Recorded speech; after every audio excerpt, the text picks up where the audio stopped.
The stainless steel ladle in Maria Santos's weathered hands had stirred countless gallons of soup, ladled thousands of portions onto metal trays, and served meals to soldiers who barely acknowledged her existence. For 4 years at Forward Operating Base Thunderbolt in the heart of Afghanistan's Helmand province, she had been invisible, just another civilian contractor in food service, someone to glance past on the way to more important conversations. But beneath the hairnet and food-stained apron, behind eyes that seemed focused only on portion control and meal schedules, lived secrets that would have redefined everything the soldiers thought they knew about the quiet woman who fed them 3 times a day. Before we jump back in, tell us where you're tuning in from, and if this story touches you, make sure you're subscribed, because tomorrow, I've saved something extra special for you. What nobody at FOB Thunderbolt understood was that Maria Santos wasn't really Maria Santos at all. The woman who methodically prepared breakfast at 0400 hours, who checked temperature logs with obsessive precision, who somehow always managed to stretch rations when unexpected convoys arrived, she carried knowledge that could have changed the course of battles, experience that exceeded most of the officers she served, and skills that had been honed in places where a single mistake meant death for everyone involved. The truth was buried so deep that even she sometimes forgot who she had been before she became the kitchen staff that everyone looked through, but never really saw. The pre-dawn darkness of FOB Thunderbolt carried the familiar sounds that had marked Maria's mornings for 4 years. The distant hum of generators providing power to essential systems, the occasional crackle of radio communications from the operations center, and the rhythmic footsteps of guards walking their perimeter routes. At 0345 hours, while most of the base slept in the relative safety of reinforced barracks, Maria Santos pushed through the heavy doors of the dining facility and began her daily routine that few people bothered to notice but everyone depended upon. Building 7, known simply as the DFAC to the soldiers who ate there, was a converted shipping container that had been expanded with additional modules to accommodate the 400 personnel stationed at the remote outpost. The kitchen occupied the rear section, a cramped space filled with industrial equipment that had been designed for efficiency rather than comfort. Steam tables lined one wall, their stainless steel surfaces reflecting the harsh fluorescent lighting that gave everything a clinical appearance. Massive refrigeration units hummed constantly, fighting against the Afghan heat that would soon turn the interior into a furnace despite the air conditioning system that struggled to maintain habitable temperatures. Maria moved through the kitchen with the fluid efficiency of someone who had memorized every inch of the space, checking equipment temperatures, reviewing overnight reports from the skeleton crew that maintained food safety during the night shift, and beginning the complex choreography of preparing breakfast for hundreds of hungry soldiers. Her movements were economical and precise, wasting no motion as she verified that all systems were functioning correctly and that food supplies were adequate for the day's requirements. At 38, Maria possessed the kind of unremarkable appearance that made her perfect for blending into background activities. Her graying black hair was always pulled back into a regulation hairnet. Her brown eyes seemed perpetually focused on immediate tasks rather than broader conversations, and her slight frame moved with the steady purpose of someone whose job required sustained physical activity, but not dramatic gestures. She wore the standard food service uniform, a white button-down shirt, black pants, and a stained apron that told the story of countless meals prepared under less than ideal conditions. The soldiers who interacted with Maria during meal service rarely engaged in conversation beyond basic requests for specific food items or complaints about portion sizes. She had become part of the institutional furniture, as familiar and unremarkable as the metal tables where they ate, or the bulletin boards where daily announcements were posted. Her responses to their comments were polite but brief, professional but never personal, creating the impression of someone who understood her role within the military hierarchy and was content to remain within its boundaries. First Sergeant Michael Rodriguez, a veteran of 3 combat deployments who supervised the base's logistics operations, exemplified the attitude that most personnel maintain toward civilian contractors in support roles. Rodriguez interacted with Maria primarily during weekly meetings, where food service requirements were coordinated with transportation schedules and supply deliveries. These conversations followed predictable patterns focused on practical concerns rather than recognition of individual expertise or contribution. During one typical coordination meeting, Rodriguez had reviewed the upcoming week's meal requirements while Maria listened and took notes, preparing to adjust her planning based on anticipated personnel changes and supply availability. Her suggestions about menu modifications that could accommodate dietary restrictions while maximizing nutritional value were acknowledged but not explored, treated as helpful input from someone with practical experience rather than professional expertise that might extend beyond basic food preparation. Rodriguez's assumptions about Maria's background were shaped by her current assignment and the apparent simplicity of her daily responsibilities. Food service, in his understanding, required organizational skills and attention to detail, but not the kind of specialized knowledge that distinguished military professionals from civilian support staff. Maria's competent performance of her duties reinforced these assumptions without providing any indication that her qualifications might exceed the requirements of her current position. Lieutenant Jennifer Walsh, a recent military academy graduate who served as the base's supply officer, maintained similar perspectives about civilian contractors and their role in supporting military operations. Walsh's interactions with Maria were limited to official business related to food procurement and inventory management, conversations that revealed little about personal backgrounds or experiences that might extend beyond immediate job requirements. Walsh had observed Maria's methodical approach to inventory management and her ability to stretch limited resources when supply deliveries were delayed, skills that she attributed to experience and practical knowledge gained through civilian food service employment rather than military training or specialized education. The lieutenant's assessment of Maria's capabilities was positive, but remained within narrow parameters that didn't question whether her competence might reflect broader qualifications. During monthly inventory reviews, Walsh would examine food storage procedures and consumption reports that Maria maintained with mathematical precision that impressed her supervisors, but never seemed remarkable enough to prompt deeper investigation. The detailed records reflected understanding of logistics principles and resource management that Walsh associated with civilian contractor professionalism, rather than military expertise that might suggest alternative background experiences. Captain David Chen, who commanded the military police unit responsible for base security, had noticed Maria's awareness of security procedures and her consistent compliance with protocols that many civilian contractors found burdensome or unnecessary. Her understanding of restricted areas, her careful attention to identification requirements, and her familiarity with emergency procedures impressed Chen, but didn't raise questions about how a food service contractor had acquired such comprehensive knowledge of military security operations. Chen had assumed that Maria's security awareness reflected proper training provided by her contracting company and natural attention to detail that served her well in food service management. Her behavior seemed appropriate for someone who understood the importance of following regulations, without necessarily understanding the tactical considerations that shaped those requirements. The most revealing interactions occurred during irregular events that disrupted normal base operations and required adaptation from personnel whose primary responsibilities didn't typically include crisis management.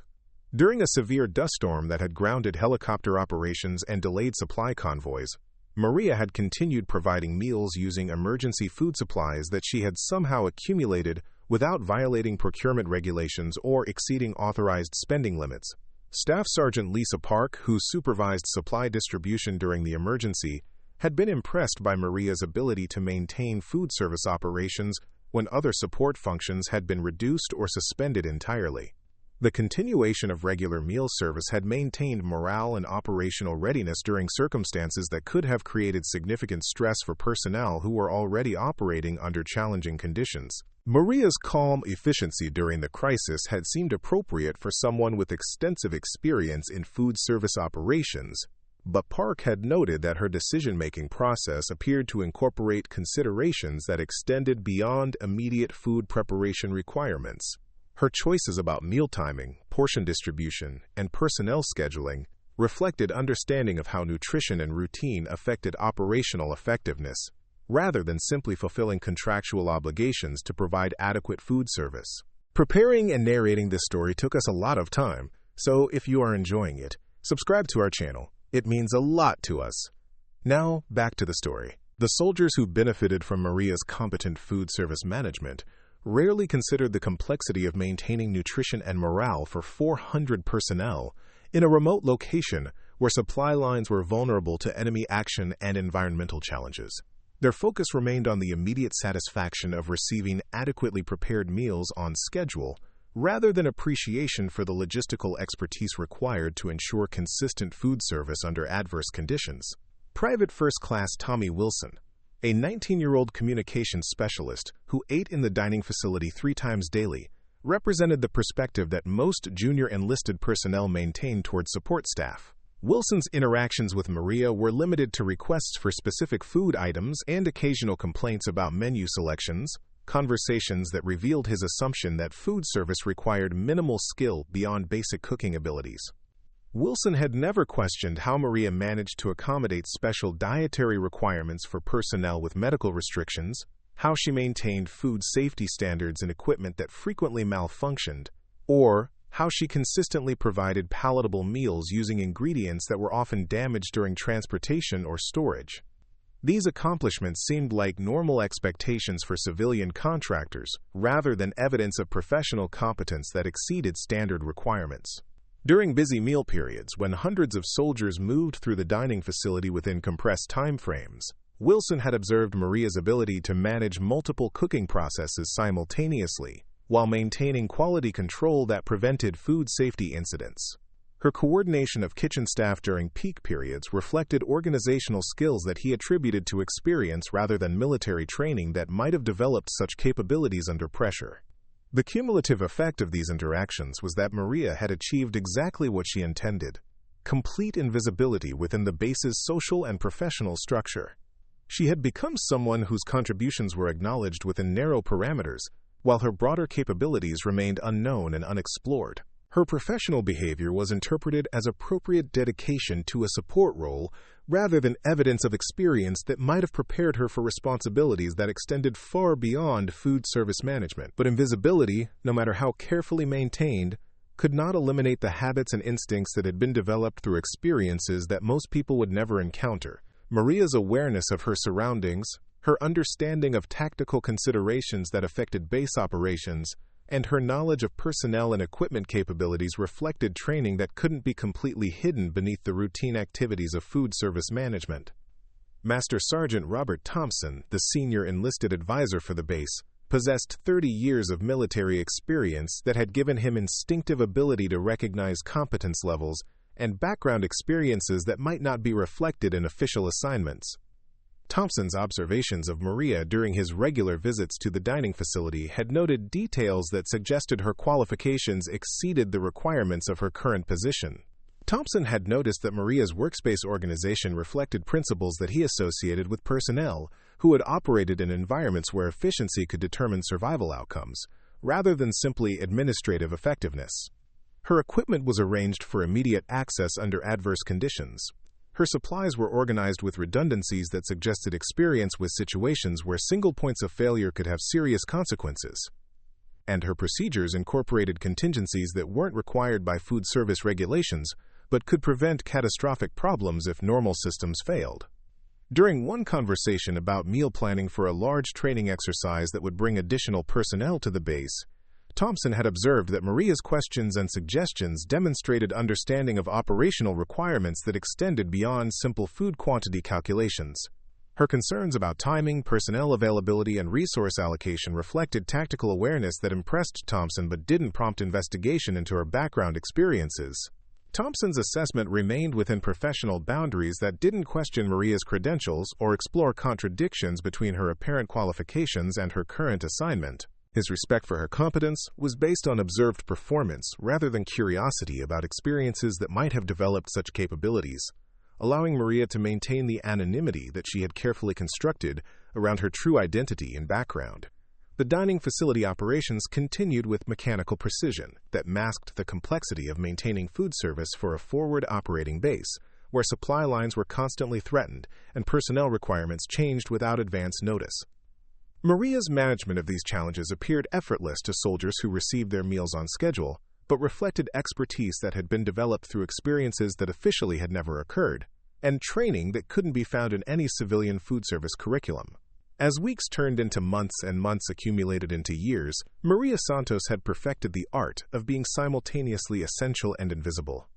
The soldiers at FOB Thunderbolt depended on her competence for maintaining nutrition and morale that supported their operational effectiveness, but they never questioned the source of that competence or wondered whether the quiet woman who fed them might possess qualifications that would have redefined their understanding of both her background and their own assumptions about the nature of service and sacrifice. The truth about Maria Santos remained hidden beneath layers of carefully maintained routine and deliberately unremarkable behavior. Her real name, her actual background, and the experiences that had prepared her for challenges far exceeding food service management were protected by anonymity that had served her purposes for 4 years. But secrets, no matter how carefully guarded, created vulnerabilities that could be exposed by circumstances beyond anyone's control. The first crack in Maria's carefully constructed facade appeared during a routine inspection that should have been straightforward, but revealed knowledge that raised quiet questions among personnel, who were observant enough to notice inconsistencies between her apparent background and demonstrated capabilities. The incident occurred during a surprise visit from a food safety inspector who had arrived without advance notice to evaluate compliance with health regulations that governed food service operations at forward operating bases. Inspector Janet Morrison, a civilian contractor with extensive experience in military food service oversight, had begun her evaluation by examining food storage procedures and temperature control systems that were critical for preventing illness outbreaks in isolated locations where medical evacuation could be complicated by enemy activity. Morrison's inspection was thorough and technical, involving equipment testing and documentation review that revealed the complexity of maintaining food safety standards under field conditions. During the inspection, Morrison had discovered a minor discrepancy in temperature logs that could have indicated equipment malfunction or procedural violations. The refrigeration unit that stored perishable items had recorded temperatures that briefly exceeded safe parameters during a power outage that had occurred 3 weeks earlier. Standard protocol required specific documentation and corrective action that should have been recorded in maintenance logs and reported through official channels. Maria's response to Morrison's questions about the temperature deviation revealed knowledge that exceeded normal expectations for food service management. She explained that the refrigeration unit's backup systems had maintained safe temperatures for critical items while allowing non-essential storage to temporarily exceed parameters, a distinction that required understanding of food safety principles and equipment capabilities that went beyond basic training requirements. Morrison had been impressed by Maria's explanation and her demonstration of procedures that had prevented food contamination during the emergency. The inspector's questions became more technical as she tested Maria's understanding of food safety science and regulatory requirements, discovering expertise that seemed inconsistent with civilian contractor training programs. "How do you know about thermal load calculations for emergency backup systems?" Morrison asked, after Maria had explained the mathematical relationships between storage volume, temperature differentials, and time factors that determine safe storage duration during power interruptions.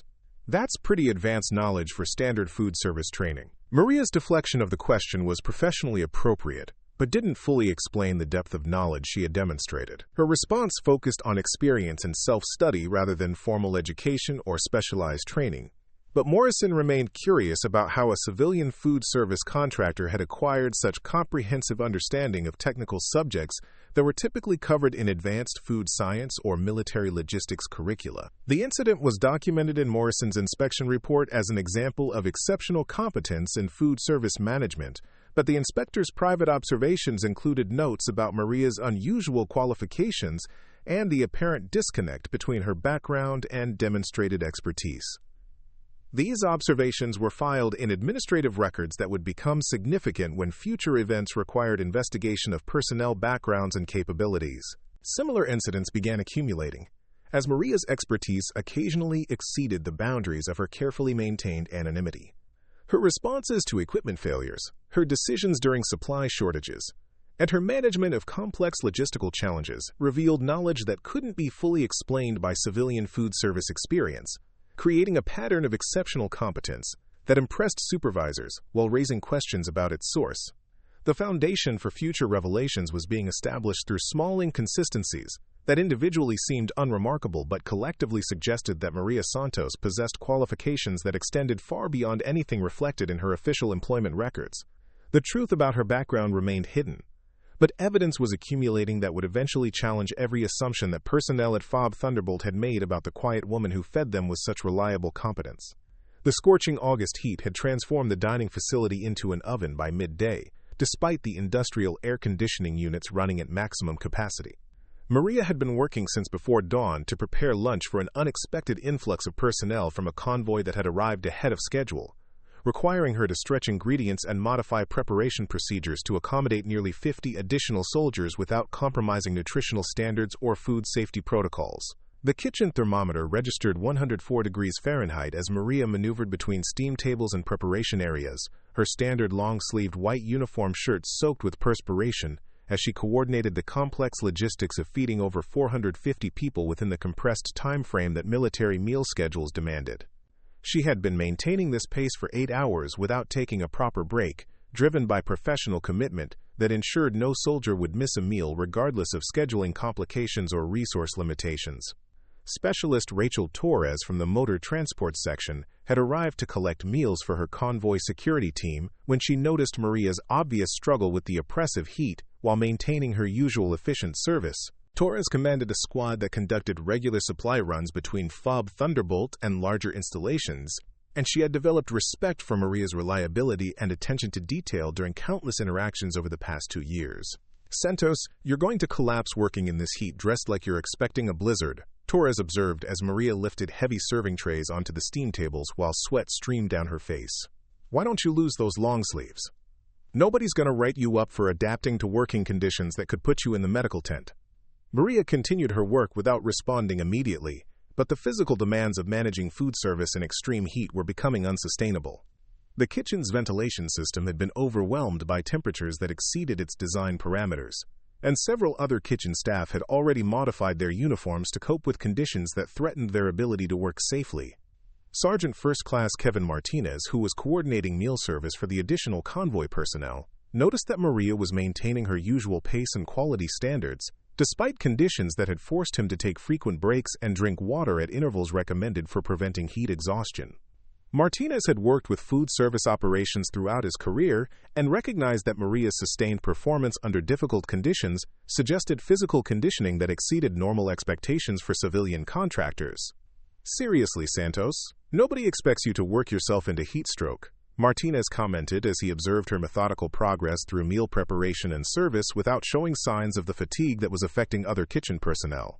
"Take off that long-sleeve shirt before you end up needing medical attention. The kitchen's cooling system isn't designed for this kind of weather, and you're pushing yourself beyond reasonable limits." The decision came when Maria realized that continuing to work in the oppressive heat while wearing her standard uniform could result in physical collapse that would compromise food service for hundreds of soldiers who depended on regular meals for maintaining operational readiness.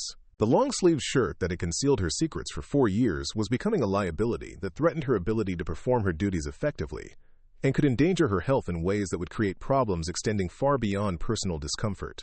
Without ceremony or explanation, Maria unbuttoned the white long-sleeved shirt and removed it, revealing the standard-issue olive-drab t-shirt underneath and, for the first time since arriving at FOB Thunderbolt, the extensive tattoo work that covered most of her left forearm and shoulder. The design was immediately recognizable as military in nature, but unlike anything that Torres or Martinez had encountered in their combined 15 years of service. The tattoo depicted a detailed combat scene rendered in black and gray ink that suggested professional artistry and significant investment in both time and money. The central image showed a sniper's scope crosshairs overlaid on mountain terrain, surrounded by tactical symbols and military coordinates that were precisely lettered in formatting consistent with official military documentation. But it was the text beneath the imagery that caused both soldiers to stop their activities and stare with expressions of confusion and growing recognition. In precise military lettering, the tattoo read, Phantom 7, followed by coordinates that Martinez immediately recognized as referring to locations in the Kandahar province region of Afghanistan, and below that, a series of numbers that Torres understood as kill count notation used by special operations snipers to document confirmed eliminations during combat operations. "What unit is Phantom 7? Torres asked, her voice carrying a mixture of curiosity and confusion that reflected her inability to place the designation within any familiar military structure. She had extensive experience with unit designations from multiple branches of service and had never encountered anything that matched the marking on Maria's arm. "I've never seen that in any current organizational chart or historical unit database." Maria realized immediately that her decision to remove the long-sleeved shirt had exposed information that would fundamentally alter her situation at FOB Thunderbolt. The tattoo represented connections to operations that had been classified at levels exceeding anything normally encountered at forward operating bases, and people who were officially classified as missing in action or killed in action, including herself according to military records, that she had not been able to correct without compromising ongoing security operations. Her response needed to deflect attention without providing information that could lead to discoveries with implications extending far beyond her personal situation. "It's an old unit designation," Maria replied, quickly pulling the long-sleeved shirt back on despite the dangerous heat. Nothing current or significant to worry about. But the damage had been done. Both Torres and Martinez had seen enough detail to recognize that the tattoo represented something far beyond normal military service, and their curiosity had been activated by the mystery of a unit designation that neither of them could identify, despite their combined experience with military organizations and their access to personnel databases that covered most contemporary and historical unit structures. Martinez pulled out his smartphone and began searching military databases for references to Phantom 7, while Torres examined her memory of special operations unit designations that she had encountered during her military police training and subsequent assignments. Neither search produced immediate results, but their attempts to identify the unit created the first formal investigation into Maria's background since her employment at the forward operating base. "The coordinates under the unit designation," Martinez observed, studying his phone screen while comparing the numbers to mapping applications that could identify geographic locations. "They reference multiple positions in Kandahar province, but they're not near any known forward operating bases or combat outposts. These coordinates mark locations in mountains that are supposed to be uninhabited and inaccessible to conventional forces." The geographic references created additional questions about Maria's background that couldn't be answered through normal personnel records or civilian contractor databases. FOB Thunderbolt had never hosted personnel with deployment experience to the regions indicated by the coordinates, and Maria's assignment to food service didn't suggest the kind of specialized training that would be associated with operations in those areas. Torres had been documenting interesting tattoos that she encountered throughout her military career, and she discreetly captured an image of Maria's tattoo before it was concealed again beneath the long-sleeved shirt. The photograph would prove crucial in subsequent investigations because it preserved details that might be forgotten or misremembered during later discussions and provided evidence that could be analyzed by personnel with access to classified databases. The discovery spread through informal networks as Torres and Martinez shared their observations with colleagues who might have information about unusual unit designations or classified operations. Within hours, multiple personnel at FOB Thunderbolt were aware that Maria possessed a tattoo indicating association with a military unit that didn't appear in any accessible records and operations that had occurred in locations where official military presence had never been acknowledged. First Sergeant Rodriguez, Maria's primary military supervisor for coordinating food service operations, received reports about the tattoo discovery through official channels when Martinez included the information in his daily activity report. Rodriguez had supervised Maria's work for 4 years without observing anything that suggested connections to specialized or classified operations, making the tattoo revelation particularly surprising and potentially significant for base security considerations. "Santos, I need to discuss the unit designation on your tattoo," Rodriguez said during a private conversation in his office later that evening. "Phantom 7 doesn't appear in any personnel records I can access, and the coordinates suggest operations outside normal deployment areas. Can you provide clarification about your previous military experience or assignments?" Maria's response was carefully measured to provide minimal information while satisfying immediate curiosity and official requirements for security review. She confirmed that Phantom 7 represented a previous military assignment that had been classified for security reasons, but declined to provide details that weren't available through normal personnel channels or civilian contractor background investigations. Her explanation satisfied official requirements for addressing security concerns while creating additional questions about the nature of her classified experience and the reasons why someone with apparent special operations background would be working in civilian food service at a forward operating base. The revelation marked the end of Maria's anonymity at FOB Thunderbolt and the beginning of investigations that would eventually uncover truths about her background that challenged every assumption her colleagues had made about her capabilities and experience.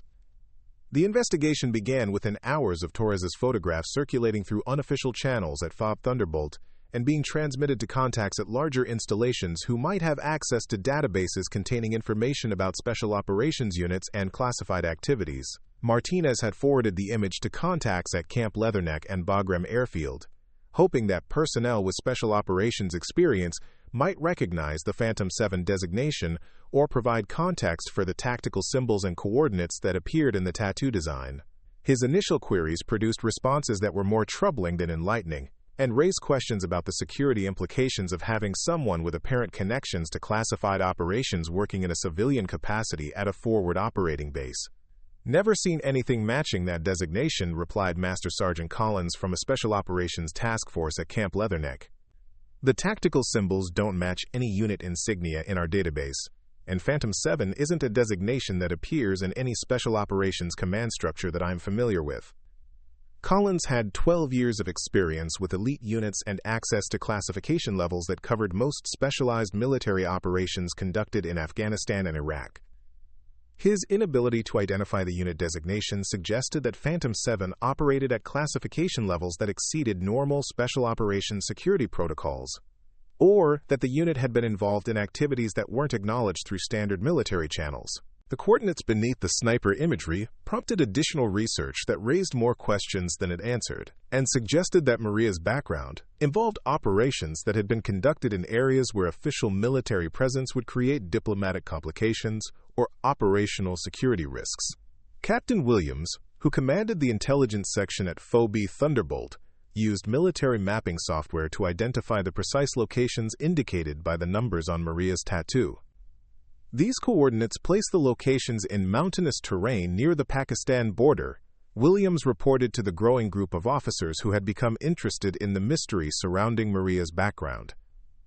But according to our operational databases, there's been no official military activity in those areas during the time frame suggested by the tattoo artwork. The terrain is extremely difficult and considered too dangerous for conventional operations. Lieutenant Colonel Patterson, who supervised all forward operating base operations in the region, decided that the investigation required official attention and security review when informal inquiries failed to produce satisfactory explanations for Maria's apparent connections to classified military operations. Patterson had clearance levels that allowed him to access classified personnel databases that might contain information about specialized operations or units that operated outside normal command structures. Patterson's search through classified systems produced results that were both limited and concerning for base security considerations. References to Phantom 7 appeared in several heavily redacted incident reports from operations conducted between 2017 and 2019, but the details were classified at levels that exceeded Patterson's authority and provided no useful information about unit structure, personnel rosters, or mission parameters that could explain Maria's connection to the organization. The few details I can access suggest that Phantom 7 was involved in direct action operations conducted in areas where conventional military presence couldn't be officially acknowledged, Patterson explained to Colonel Harrison, the base commander, during a classified briefing about security concerns raised by Maria's tattoo discovery. "But the operational information is compartmentalized beyond my clearance level, and I can't access personnel records or determine current organizational status." Colonel Harrison authorized additional investigation through channels that could access higher classification levels, but these efforts encountered security restrictions that prevented meaningful discoveries about Phantom 7's activities or current status. Military intelligence personnel at Bagram Airfield were contacted to determine whether the unit appeared in databases related to special access programs or compartmentalized operations that might explain the security restrictions. Major Sandra Torres, who served as intelligence liaison for specialized operations throughout Afghanistan, provided information that deepened the mystery rather than resolving security concerns about Maria's background and potential connections to ongoing classified activities. Phantom 7 appears in our records as a direct action team that operated under extremely high classification levels, Torres reported through secure communication channels. But the operational details are compartmentalized in ways that prevent access without specific need-to-know authorization, and the personnel records are sealed under circumstances that suggest ongoing security considerations. The phrase "sealed under circumstances" carried specific meaning in military intelligence contexts, typically indicating that personnel records had been classified to protect individuals who had participated in operations where exposure could compromise ongoing security operations or endanger lives of people who were still involved in classified activities. This level of protection was reserved for the most sensitive operations and suggested that Phantom 7 had been involved in activities that extended far beyond conventional military assignments. Staff Sergeant Torres, whose photograph had initiated the investigation, began conducting her own research through networks of military police personnel and intelligence specialists who might have encountered similar unit designations during security operations or background investigations. Her inquiries reached contacts at installations throughout Afghanistan and at intelligence centers in the United States, but none could provide information about Phantom 7 or similar organizational structures. "It's like this unit operated completely outside normal military structure," Torres reported to Martinez after a week of unsuccessful research through both official and unofficial channels. "Nobody I've contacted has seen anything like this designation, and the few people who claim to have heard rumors about Phantom units can't provide specific information or corroborate any details." The investigation expanded to include civilian contractors who had worked with Special Operations Forces and might have encountered unconventional unit designations during their assignments in Afghanistan or Iraq.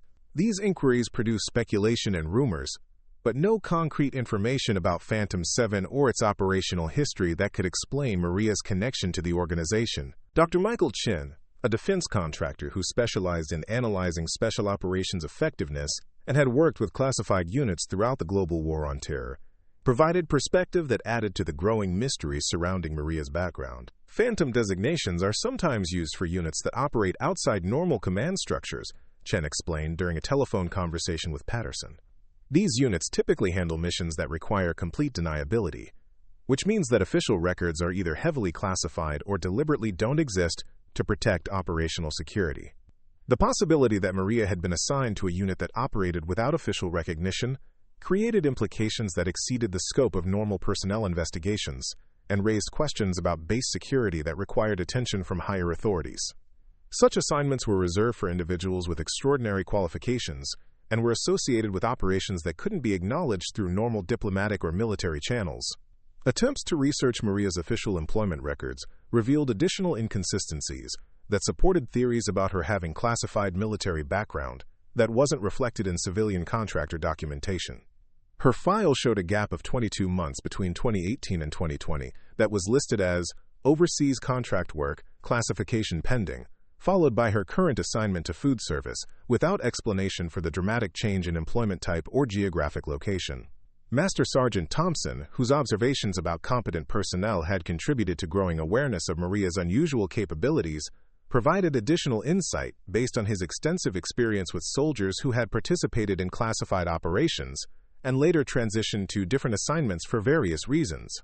Personnel who've operated in denied areas develop specific habits and awareness that distinguish them from people with conventional military experience, Thompson explained to investigating officers. Santos's situational awareness, her understanding of security protocols, and her organizational methods all suggest experience that extends beyond civilian food service training. The investigation reached a critical point when attempts to contact former Phantom 7 personnel through unofficial networks produced responses that confirmed the unit's existence but provided no details about its operations, current status, or personnel who might have served with the organization. 3 separate sources acknowledged familiarity with Phantom 7 but declined to provide information, citing security concerns and ongoing classification requirements that prevented discussion of operational details. Captain Chen, whose intelligence background had contributed to the investigation's progress, contributed observations that supported theories about Maria's specialized background and suggested that her current assignment might involve considerations that extended beyond simple employment placement.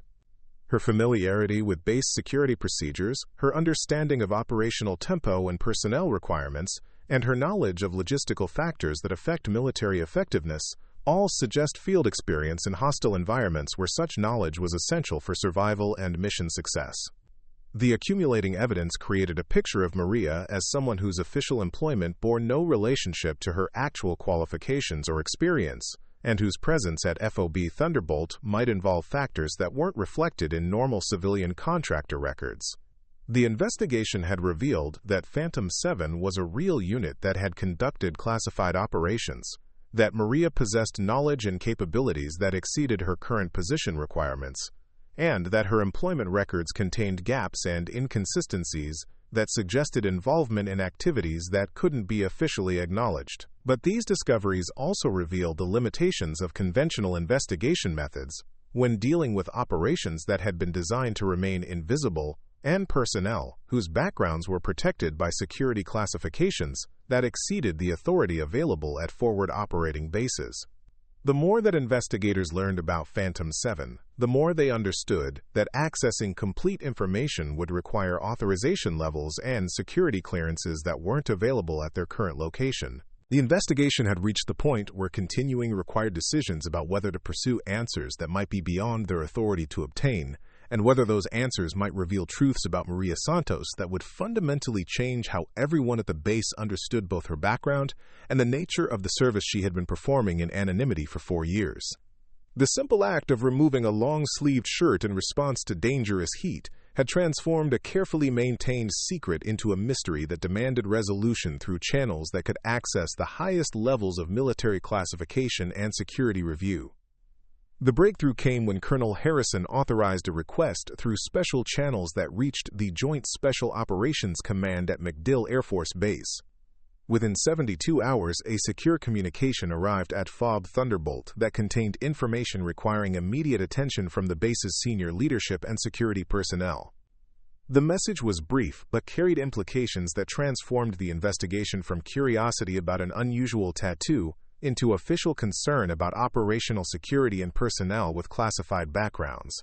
Phantom 7 was a direct action team that operated under Special Access Program authorization from 2017 to 2019, the communication stated. Unit conducted high-value target elimination missions in denied areas of Afghanistan and Pakistan tribal regions. Operational details remain classified at compartmentalized levels. Personnel records sealed under national security provisions. Request immediate secure contact with subject individual for verification and operational debrief. The message was signed by Brigadier General Patricia Stone, who commanded personnel recovery programs for Special Operations Forces, and whose involvement indicated that Maria's case had implications extending far beyond routine personnel inquiries or base security concerns. Harrison realized that the quiet food service contractor in Building 7 represented a mystery that required handling by people with authority and clearance levels that exceeded anything available at his forward operating base. Within 12 hours of receiving the communication, a helicopter landed at FOB Thunderbolt carrying 3 passengers whose arrival created immediate security protocols normally reserved for visiting general officers or personnel conducting classified operations reviews. The passengers were Colonel Marcus Webb, from Joint Special Operations Command, Dr. Jennifer Liu, a psychologist who specialized in personnel recovery from classified operations, and Master Sergeant Patricia Anderson, whose presence suggested that Maria's case involved considerations related to ongoing special operations activities. Colonel Webb's first action was to request a private meeting with Colonel Harrison and his senior staff, during which he provided background information about Phantom 7 that explained why Maria's presence at FOB Thunderbolt had triggered high-level attention from Special Operations Command and intelligence agencies concerned with operational security. Phantom 7 was an 8-person team composed of personnel selected from Special Operations forces throughout the military, Webb explained to the assembled officers in Harrison's secure conference room. Their mission was to conduct direct action operations against high-value targets in areas where conventional military presence would create diplomatic complications or compromise other ongoing operations.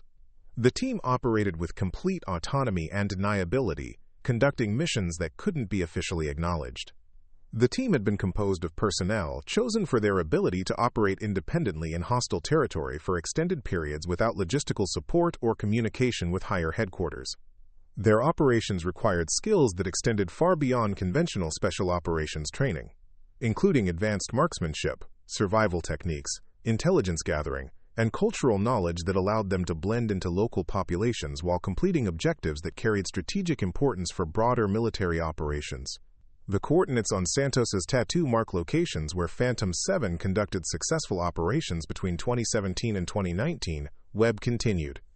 The team was responsible for eliminating 17 high-value targets who were coordinating attacks against coalition forces from locations that couldn't be reached through conventional operations or targeted through drone strikes without creating unacceptable collateral damage risks.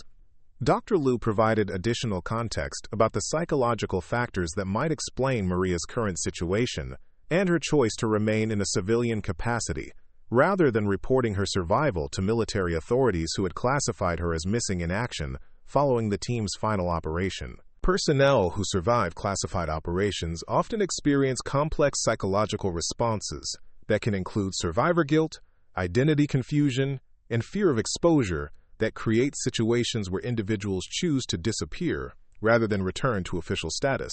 If Santos is actually Staff Sergeant Elena Vasquez from Phantom 7, her behavior fits patterns we've observed in other cases involving personnel who survived operations that officially never occurred, Liu explained. The psychological trauma associated with losing team members combined with the classification requirements that prevent normal grief processing and recognition can create circumstances where survivors prefer anonymity to official acknowledgement. The revelation that Maria might be an officially missing soldier who had somehow survived a classified operation that had resulted in the disappearance of her entire team created immediate security concerns that required careful handling by personnel trained in managing classified information and protecting ongoing operations.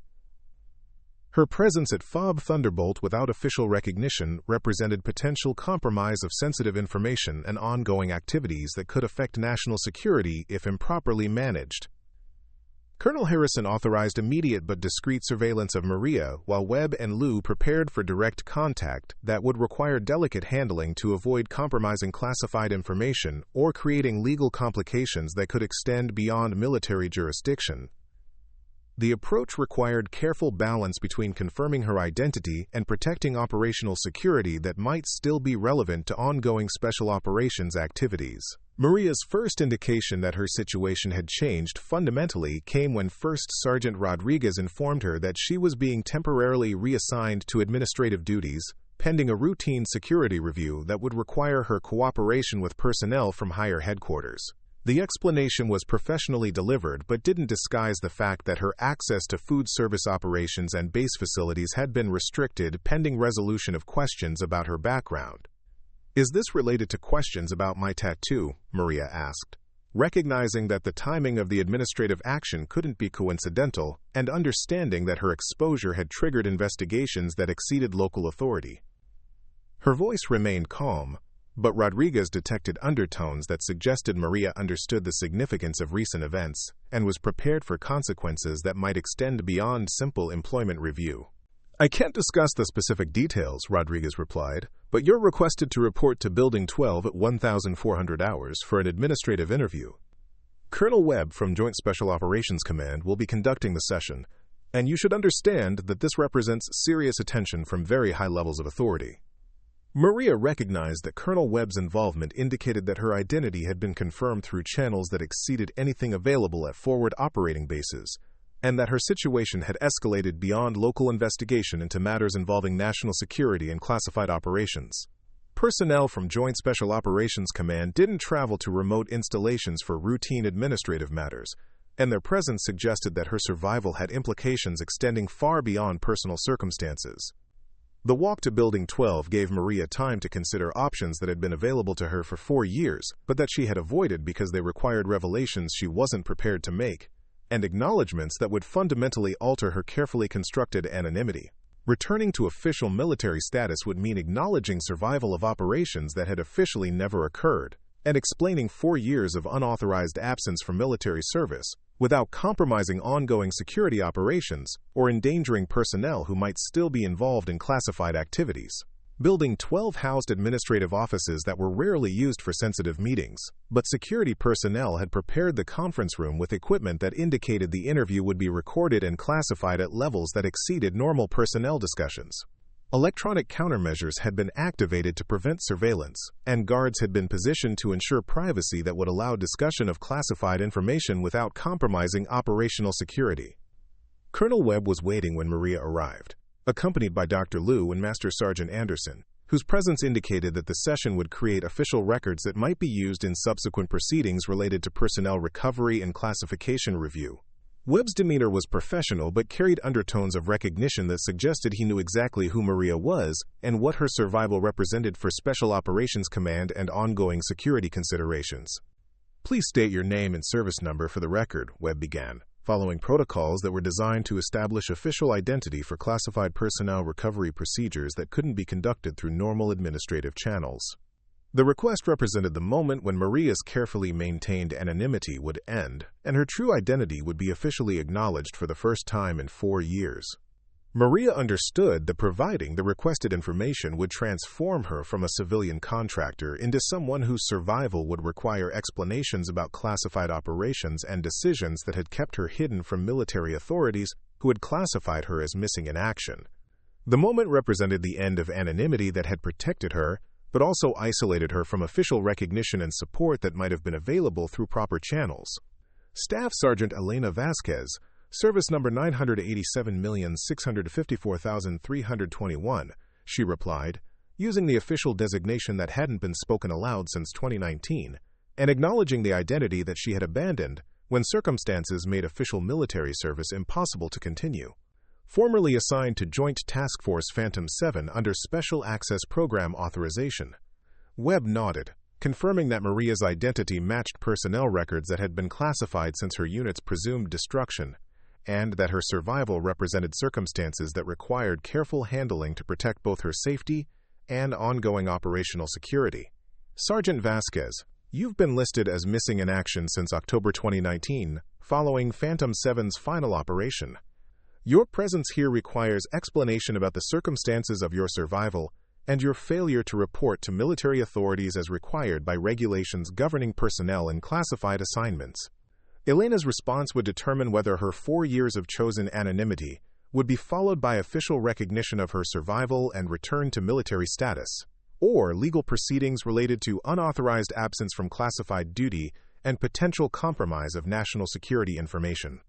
The decision represented more than personal choice about employment status. It involved considerations that could affect ongoing operations and personnel who might still be involved in activities that required protection through continued classification. The story began with Elena's account of Phantom 7's final mission, an operation that had been planned as a 2-week direct action assignment, targeting a high-value individual who was coordinating attacks against coalition forces from a compound located in mountainous terrain near the Pakistan border. The target had been identified through intelligence sources that couldn't be compromised through conventional military action, making the mission appropriate for a team that could operate without official acknowledgement or support. The team had been inserted by helicopter during a moonless night in October 2019, carrying equipment and supplies sufficient for independent operations lasting up to 3 weeks if extraction was delayed by weather or enemy activity. Elena had served as the team's designated marksman, responsible for providing precision fire support during the assault phase and covering fire during extraction procedures that might be complicated by enemy response to the operation. The compound had been located exactly where intelligence sources had indicated, but the target's security arrangements had been more sophisticated than anticipated, involving electronic surveillance equipment and communication systems that suggested coordination with larger terrorist networks. The mission had proceeded according to plan during the initial phases, with the team establishing observation positions and confirming the target's presence before beginning the assault that would eliminate the high-value individual and destroy the compound's operational capabilities. Elena had been positioned on high ground approximately 800 meters from the compound, providing overwatch for her teammates as they approached the target building using stealth techniques that had been perfected during previous operations. Her role required maintaining visual contact with both the compound and potential escape routes, while remaining undetected by security personnel who might compromise the mission if they discovered the team's presence. The assault had been executed flawlessly, with the team eliminating security personnel and reaching the target without triggering alarms that could have brought reinforcements or allowed the high-value individual to escape. Elena's precision fire had neutralized 2 guards who had discovered her teammates' approach, enabling the mission to continue according to plan without alerting other personnel in the compound to the ongoing operation. But circumstances had deteriorated rapidly when the team discovered that the compound contained more than the single high-value target that intelligence sources had identified. The building housed a meeting of senior terrorist leaders who were planning coordinated attacks against multiple coalition installations, making their elimination strategically important but complicating extraction procedures that had been planned for a smaller operation. The team had adapted to the changed circumstances by calling for immediate helicopter extraction, while eliminating all personnel in the compound to prevent compromise of intelligence sources and protect coalition forces who would have been targeted in the planned attacks. Elena had provided covering fire as her teammates completed their objectives and moved toward the designated extraction point, but enemy reinforcements had arrived before the helicopter could reach the location. The firefight that followed had lasted 3 hours as Phantom 7 defended their position against approximately 50 enemy fighters who had surrounded the extraction point and were attempting to capture or eliminate the Special Operations team. Elena's position on high ground had been crucial during this phase, as her precision fire had prevented enemy forces from overrunning her teammates' defensive positions while they coordinated with aircraft providing close air support. The battle had ended when close air support eliminated most of the enemy force and cleared the way for helicopter extraction, but Elena had become separated from her teammates during the confusion of combat and evacuation procedures. An explosion from an enemy rocket-propelled grenade had damaged her communication equipment and left her unconscious for several hours, during which time the helicopter had extracted her surviving teammates without being able to locate her position. When Elena had regained consciousness, she found herself alone in hostile territory with damaged equipment and no means of communication with friendly forces. Her teammates had been evacuated, believing that she had been killed in the explosion, and the helicopter crew had been unable to remain in the area long enough to conduct a thorough search due to continuing enemy activity and fuel limitations that required immediate departure. Elena's survival had depended on evading enemy forces who were searching for survivors from the Special Operations team while making her way toward areas where she might encounter coalition forces or reach locations where rescue might be possible. Her training had prepared her for such circumstances, but the reality of surviving alone in hostile territory while injured and without support had tested every skill that she had developed during her military career. The journey to safety had taken 6 weeks of careful movement through mountainous terrain where enemy presence made travel during daylight hours extremely dangerous. Elena had sustained herself on emergency rations supplemented by local food sources that her survival training had taught her to identify, while avoiding populated areas where her presence might be reported to hostile forces searching for coalition personnel. Her knowledge of local languages and cultural practices had been crucial during this period, allowing her to avoid detection while gathering information about enemy activities and safe routes that might lead to coalition-controlled territory. The skills that had been developed during previous Phantom 7 operations had enabled survival under circumstances that would have been fatal for personnel with conventional military training. Elena had eventually reached a coalition checkpoint, but her debriefing had revealed that Phantom 7 had been officially declared killed in action, and that her survival created complications for ongoing operations that depended on the assumption that all team members had been eliminated during the final mission. The classification requirements that govern special operations activities had made normal personnel recovery procedures impossible without compromising security that protected ongoing activities and other personnel involved in classified operations. Military intelligence personnel had determined that acknowledging Elena's survival would require revelations about Phantom 7's activities that could compromise sources and methods that were being used in ongoing operations against terrorist networks. The decision had been made to maintain her missing in action status while providing unofficial support that would allow her to establish civilian identity and employment that kept her safe while protecting operational security. The arrangement had been intended as a temporary measure while intelligence agencies determined how to acknowledge her survival without compromising ongoing operations. But the classification requirements had proven more complex than initially anticipated. Elena's official status had remained unchanged for 4 years, while she worked in civilian capacity that provided financial support and anonymity that protected both her safety and continuing security requirements.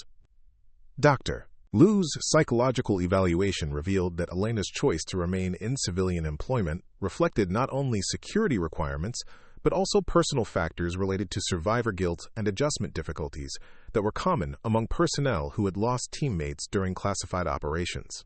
The trauma associated with being the sole survivor of Phantom 7 had been compounded by classification requirements that prevented normal grief processing and recognition of her teammates' sacrifice.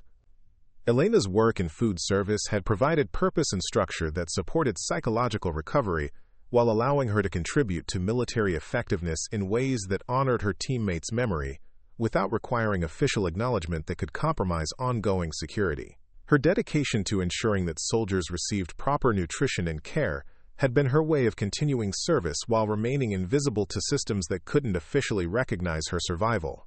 Colonel Webb's investigation confirmed that Elena's presence at FOB Thunderbolt hadn't compromised operational security, and that her work in civilian capacity had actually contributed to military effectiveness while maintaining the anonymity that security requirements demanded. Her knowledge of special operations and classified activities had been carefully compartmentalized to prevent inadvertent disclosure, and her behavior had demonstrated the discipline and professionalism that had made her selection for Phantom 7 appropriate. The decision about Elena's future status required balancing her desire to continue serving in anonymous capacity against military requirements for acknowledging personnel who had been missing in action and security considerations that still affected ongoing operations. The resolution represented compromise that would allow official recognition of her survival while protecting classified information and ongoing activities that had been developed since Phantom 7's final mission. Elena was offered the opportunity to return to active duty with appropriate recognition for her service and survival, but she was also given the option to continue civilian employment with official acknowledgement of her background and support from military authorities who understood her circumstances. The choice represented recognition that her service had extended beyond normal military expectations, and that her preferences about future assignments deserved consideration. The crisis that would test everything Elena had learned about leadership and survival came 3 months after her identity had been officially acknowledged, when Taliban forces launched a coordinated attack against FOB Thunderbolt that threatened to overrun the installation's defenses and eliminate the 400 personnel who depended on its protection. The attack began before dawn with rocket and mortar fire that targeted critical infrastructure, including communications equipment, power generation, and defensive positions that protected the base perimeter. Elena had been working the early morning shift in the dining facility when the first explosions announced the beginning of an assault that would test every aspect of the base's defensive preparations and personnel readiness. The initial bombardment had damaged several key defensive positions and created casualties among the soldiers who were responsible for operating crew-served weapons that provided the installation's primary protection against ground attack. The enemy assault had been carefully planned to exploit weaknesses in the base's defensive arrangements, with the initial bombardment targeting specific positions that intelligence sources had identified as critical for maintaining effective resistance against ground forces. The coordination and precision of the attack indicated that enemy forces possessed detailed knowledge of the installation's layout and defensive capabilities. As Elena moved through the base toward defensive positions where her combat experience might be most useful, she observed that the enemy assault was succeeding in disrupting the coordinated response that effective defense required.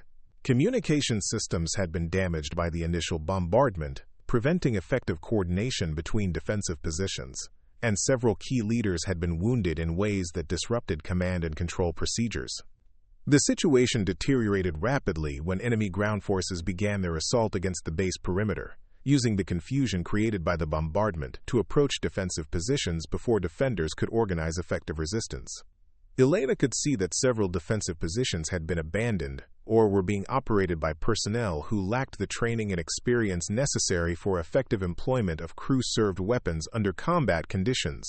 Elena's assessment of the tactical situation revealed that the base's survival depended on re-establishing effective fires from crew-served weapons positions that were being threatened by enemy ground forces, approaching under cover of continuing indirect fire support. The enemy assault appeared designed to penetrate the base perimeter at multiple points simultaneously, preventing defenders from concentrating their limited resources against any single threat.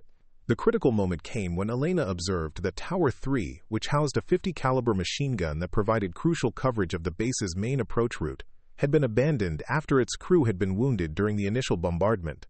The position commanded fields of fire that were essential for preventing enemy forces from reaching the base's critical infrastructure, but it required someone with the training and experience necessary to operate the weapon effectively under combat conditions.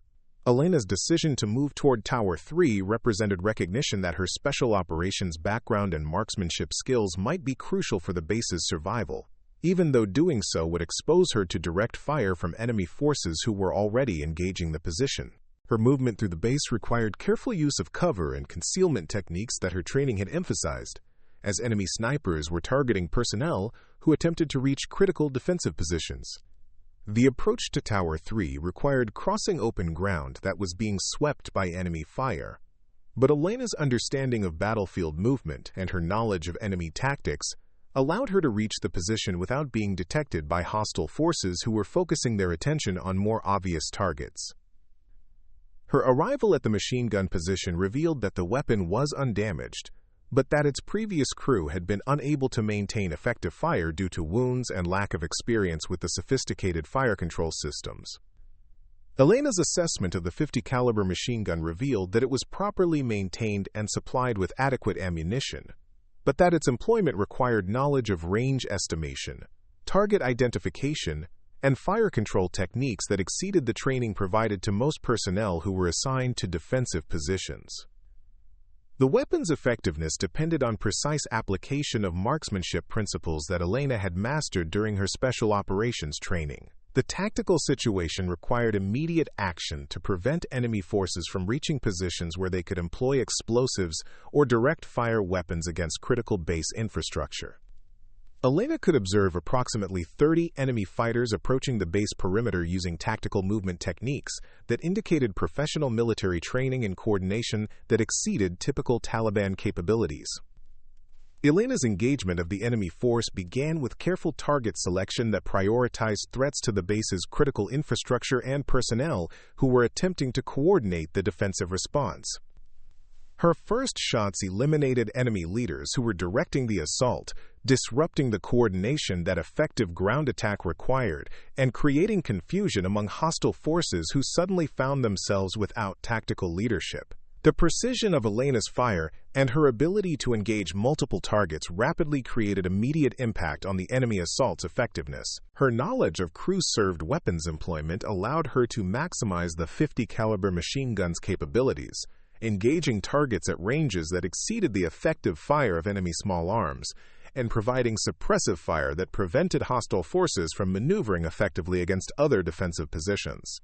Elena's sustained fire from Tower 3 eliminated 17 enemy fighters during the first 15 minutes of engagement, disrupting the enemy assault and providing time for base defenders to reorganize their response to the continuing attack.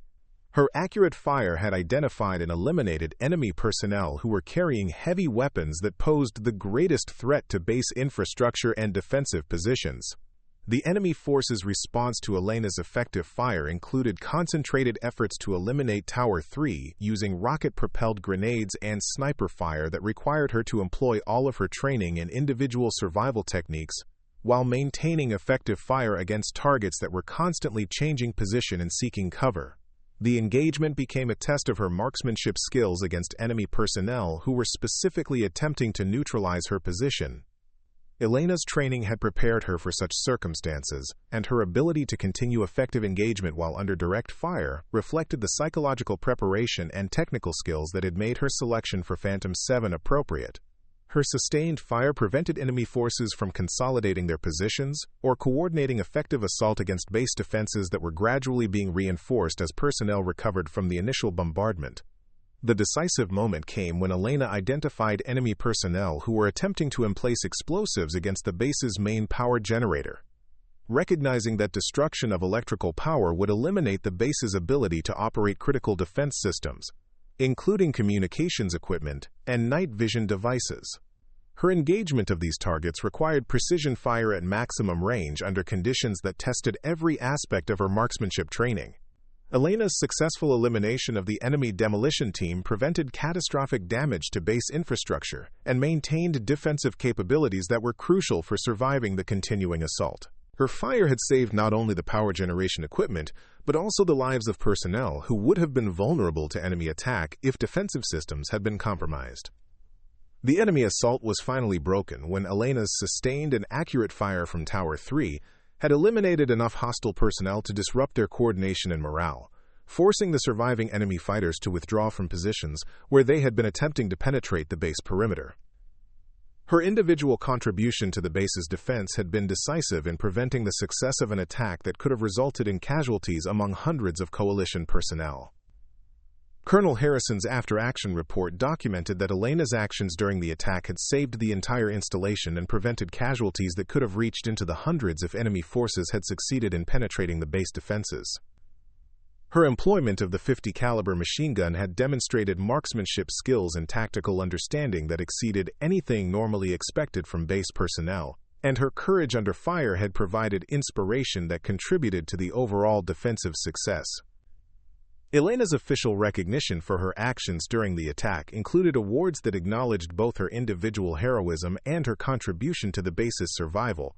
But more importantly, it provided acknowledgement of service that had been hidden for years behind classification requirements and personal choices about anonymity.